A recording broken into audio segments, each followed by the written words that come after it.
नमस्कार. महाविकास आघाडीच्या तिन्ही पक्षांनी संयुक्त पत्रकार परिषद घेत अंतिम यादी जाहीर केली. कोणत्या पक्षाला कोणता मतदारसंघ याची यादी संजय राऊतांनी वाचून दाखवली. यात शिवसेना उद्धव बाळासाहेब ठाकरे पक्षाला 21 जागा, राष्ट्रवादी शरद पवार पक्षाला 10 जागा तर काँग्रेसला 17 जागा मिळाल्या आहेत. मात्र ही यादी वाचून दाखवण्याअगोदर पटोलेंनी प्रवक्ते पदावरून संजय राऊतांना टोमणा मारला. काय घडलं तुम्हीच बघा. यादी वाचा आणि प्रश्नोत्तर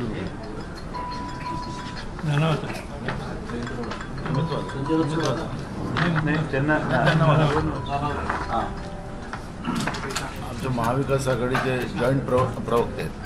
आमच्या महाविकास आघाडीचे जॉईंट प्रवक्ते आहेत. जॉईंट संजय अशी आहे. येतो मी नाही हां बरे हां बरोबर हां.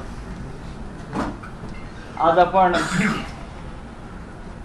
ज्यासाठी आलेला आहे तो आपल्या मनातला मुख्य प्रश्न आहे की जागा वाटप कसं झालं किंवा कोण किती जागा कुठे करत आहे. खरं म्हणजे ही जबाबदारी आम्ही नानाभाऊ पटोले यांच्यावर दिली होती.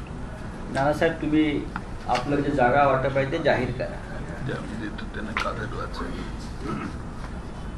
नानांचं म्हणणं आहे की ते जबाबदारी त्यांनी द्या इकडे पटापट प्रश्नोत्तर वाचा. त्या नाही कशाला